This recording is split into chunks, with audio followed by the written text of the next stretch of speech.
প্রিয় বন্ধুরা আমার, রূপসা ঘাট প্রাণকেন্দ্র থেকে আমি কাজী তানভীর আপনাদের স্বাদের সম্প্রসারণ অভিনন্দন জানাচ্ছি এবং এইখানে দৃশ্যপট আপনাদের মাঝে তুলে ধরছি। দেখেন এক চাচি কত কি বিক্রি করছে। এখানে জাম আছে, বিলাতি গাব, অনেক কিছু। নদীর ঘাট প্রাণ কেন্দ্র এখনো যে পারেনি তার আগে দেখছেন অনেক দোকান, অনেক লোকজন পারাপার হচ্ছে। সেই দৃশ্যপটটাই আপনাদের মাঝে তুলে ধরছি।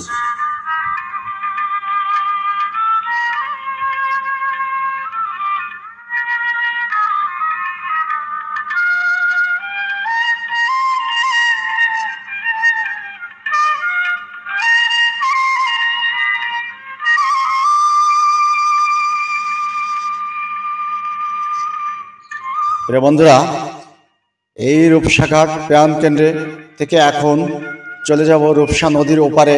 সেখানেই যাওয়ার জন্য ইতিমধ্যেই নৌকায় উঠে পড়েছি এবং নৌকায় ওঠার খুব চেষ্টা করছি, তারপরে উঠে পড়েছি ইতিমধ্যেই আমি নৌকায়। এবং দেখতেছেন নৌকায় অনেক লোকজন পারাপার হচ্ছে, কেউ আসতেছে, কেউ যাচ্ছে। সেই রূপসা যে ঘাট, এক ঐতিহ্যবাহী ঘাট, যেটা না বললেই নয়, যেটা না দেখলেই নয়, সেটাই আপনাদের মাঝে আমি তুলে ধরছি।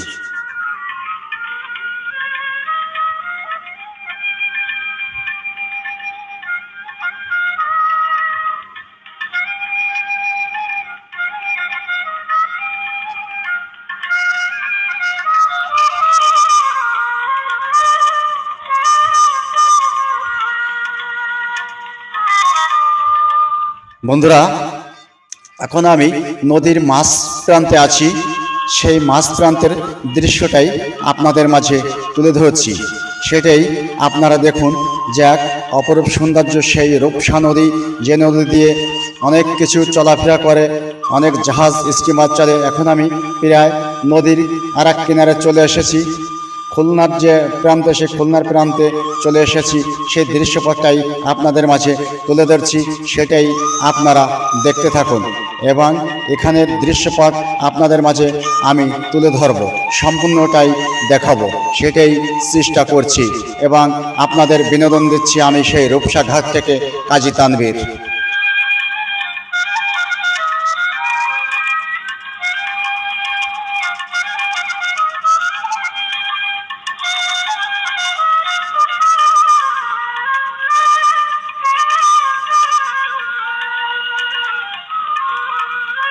এই যে চাচাকে দেখতেছেন, ইনি এক খুব কি বলবো, ওনাকে দেখেই বলার কিছুই নেই।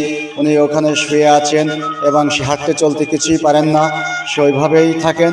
সে আমাকে বলছিল, বাবা আমার ভিডিওটা তুমি এইটা আমার ছবিটা নেটে দিয়ে না, কিন্তু ওখানে কাটার কোনো লাইন নেই, কোনো সিস্টেমে। তারপরেও আমি দিয়ে দিচ্ছি। আপনারা দেখেন, কেউ যদি সাহায্য তাকে করতে পারেন অবশ্যই করবেন ওখানে গেলে, এবং আপনারা ভালো থাকবেন।